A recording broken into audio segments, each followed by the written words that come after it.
Гепатит Б дегенди биз мурда билбейбиз, анан бирок карасак аябай мындай болду уже. Сакайбайт экен бул оорудан деген нерсе келип чыкты да. Анан экөөбүздөн өлө переживать кеттик. Каерден жок, мен текшерилсем менде жок. Анан бир эле күмөн бар, бул биз стоматологияга барганбыз да. Ошол нерседен гана болду деп ойлоп калдык.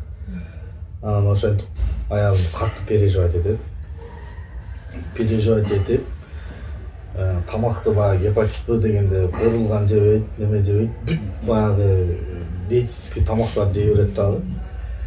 Анан көп кыжылат болуп атып, неме болуп калат, туберкулез болуп калат. Бирок биз аны билбейбиз. Туберкулез билбей жүрө беребиз. Анан баягы слабыйлашып баратса, бүт баягы мен окуган боюнча акырын слабыйлашат, анан кийин бир күн болсо анан боорун кусат, анан өлөт деп ушундай окугам да. Анан бир күндүн ичинде аялым осы үйгө келсем кусуйт да. Кусканда мындай мындай кусок кан кусты да. Мен ойлодум уже все, уже боорум кусуп атат экен депчи. Анан мындай креслого жаткызсам уже оозунан кан агып атат да. Анан агып атат баягы дагы деле мындай жөтөлүп атат, жөтөлгөн сайын чыгып атат да. Анан уже все, уже бүттү окшойт дедим да. Анан колун кармап алып, анан мен неме зикир кылдым. Баягы акыркы сөзү ла иляха иллаллах болсо бейишке кирет деген пайгамбардын хадиси бар да. Кармап алып, анан ла иляха иллаллах десем, анан бир маалда кырылдап баштады. Мен ойлодум уже акыркы жан берип аткан адам кырылдайт деп уккам да. Анан ошол моментте Ясин деген сүрөнү окуш керек да, адам жеңил жан бериш үчүнчү. Анан уже Ясинди окуп баштадым. Окуп баштасам, бир маалда аягым ону пыш кармады да, колумчу. Кармагандан мен ойлодум уже все, уже чыгып атат окшойт десем, аягымдын жүзүн карасам, аягым мени мынтип карап туруптур да. Оозунан кан аккан, мен жашайм деп да. Мен жашайм дегенде мен ордуман атып турдум да. Неме кылдым, скорый чактым. Болбосо уже поздно деген да. Анан скорый келди. Скорыйга алып жаткызып алып чыгып кетишти. Скорыйдун аркасынан машинаны айдадым. Баары эле больницага алып кирип кетишти. Жок, арыбасам, кайдырды берип барсам. Заманам заң болду да. Себеби кичинекей кызым менен балам бар. Балам болсо 2 жашта, кызым 1 жашта. Ойдан өлө переживать этип турсам, анан бир маалда чыкты дагы. Аягымды башка больницага алып кетебиз деп. Анан неге десем, туберкулез болуп калыптыр деп. Анан ал жерден скорыйга салып алып, туберкулез тубдиспансерге алып кетти. Анан аяка бардым да, анан главный врачка айттым. Алып кетип калайын деп атам да, Кыргызстангачы. Алып кетейин десем, жетпейт деди да. Лечение бериш керек. Бул гепатит Б менен да ооруйт дедим. Десем, лечение кылабыз, киргиз деп. Айттым, айтыңызчы дедим да, жашайбы десем. Моундай тяжелый состоянияда бирок жашаш кыйын деп да. Эми бирок Кудайдан деди ал делечи. Өлүмдөн башка баардык нерсеге дары депчи. Анан ойлондум, токто, мен ушуну алдырам дедим да. Египеттен заказ кылып алдырдым дагы. Аялым алып келип туруп, сага диспансердин таблеткалары болбойт дедим. Бирок пайгамбарыбыз саллаллаху алейхи вассалам жалган айткан эмес. Ушуну ичесиң дедим да. Ушуну 3 маал. Мен аралашкан экен да. Мен ошо кымбатыраак алганым үчүн мындай кошулмасыз экен да. Анан бир чай кашык мен ичейин десем, күйгүзүп кетти тамагымчы. Мындай оригиналын ичиш кыйын экен да. Ошону бердим, чай кашыкты 3 жолу ичесиң деп. Анан главврачка айттым, маяктан жакшыраак палата бериңизчи мага деп. Десем, эми общийда жатат да. Жакшыраак палата жок деди. Анан айтып, анан неме Оқтар ақшаны ашып береді ғой. Ақшаны беріп, бір чоң палатаны алып, дуалдың бір жағы терезе екен, бардығы. Жап-жарық жарық түседі. Анан алып жол жақты қарап тұрады. ошол аялдын палатасынын тушуна туберкулезден өлгөндөрдү күндө алып чыгып коюп коет экен. Анан баягы кече эле сүйлөшүп атканым бүгүн жок. Аны көрөт дагы өлүп переживать этет, мен деле өлүп калып окшойм депчи. Мен коркуп атам, мне страшно. Ошондо анан баягы неменин тушуна машинамды токтотуп алып уктайт элем да. Мына биякта кара, мен биякта жатам, кеткен жокмун. Сен эсинче бир нерсе болсо мага чалып, коркпо деп. Күндүзү иштейм, түнү келип ошол жерде уктайм. Анан ал жакта баягы кызым менен балам болсо, апам менен атам карап атат.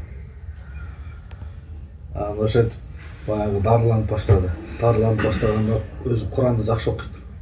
Куран алып келип бердим, Куран оку, Куранда шифа бар. Дуаларды кыл, дуаларда шифа бар. Анан колуман келгенче садака кылып аттым.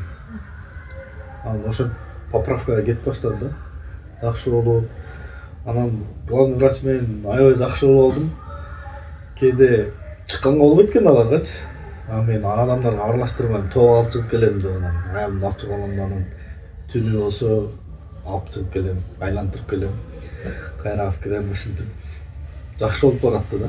Бирок 6 ай балдарын көргөн жок да. 6 ай балдарын терезеден алып келем, көрсөтөм, анан алып кетем. Анан чыгып баратканда врач айтты да. Мына деди, сен жакшы мамиле кылып, сен ушундай кылдың, аялың сакайды, бияка өзү көпчүлүгү келбей коет деди. Басып да келбейт деди, мага жугуп калат деп коркуп. Сен болсо алып чыгып, айлантып келип аттың, мынтип келип аттың, сенин поддержкаң менен жакшы болуп кетти деди. Анан айттым, жок дедим.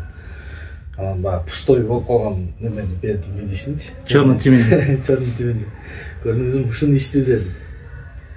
Сиздердин таблетканы вообще ичкен жок дедим да. Десе анан брасымда каранды анан. Сиз билесизби дедим да. Биз 6 айда уже мындай көп эле сүйлөшөт, мындай жакын болуп калдык да. Билем деди. Бул нерсе деди, кайсы бир жылдары биз неме ушул министерстводо неме болгон, исследование болгон деди. Мышыкты туберкулез кылышып, анан дарылашкан экен. Мышык толук сакайган экен да. Бирок баягы дарыларды сатыш керек экен, чоң бир немелер бар экен да, тоскондору бар экен да. Бизнеске. Ошонун себебинен кайра баягындай жаап коюшкан экен. Мен муну биринчи жолу уткан жокмун дедим да. Мен билем дедим. Бирок мен деди, бияктагыларга айтып бере албайман деди да. Мен могу дарыларды беришим керек деди. Сен молодецсиң деди. Сен молодецсиң деди. Бирок бул дагы бир причина болгон болушу мүмкүн деди. Бирок основной мен сага айтам, сен поддержка кылдың деди да.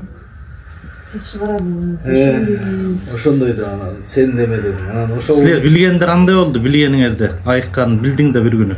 Жок, айыкканын билгенде мындай уже айыкты, шрам даже калбай калыптыр да. Негизи айыкканда шрам калат экен өпкөдөчү. Анан бирок ал жерде шрам жок, сакайган да. Өзү барганыбызда айткан мага врач. 16 жеринен тешилип кетиптир деди. Ал кантип эсептейм билбейм мен. Бирок 16 жеринен эсептеп уже соо жери калган эмес дейт да. Ооба жакшы. Соо жери калбаптыр да. Анан ошентип Аллах Таала кайрып берди. Мен баягы кинодо болгон тахажжуд намаздары, немелер ошолор бүт башыман өткөн. Баягы аябымдай чыкса бирөө бетин жаап, бирөө өлүп калат, ошону алып кеткен. Ошол ситуацияларды аябым полный көргөн да.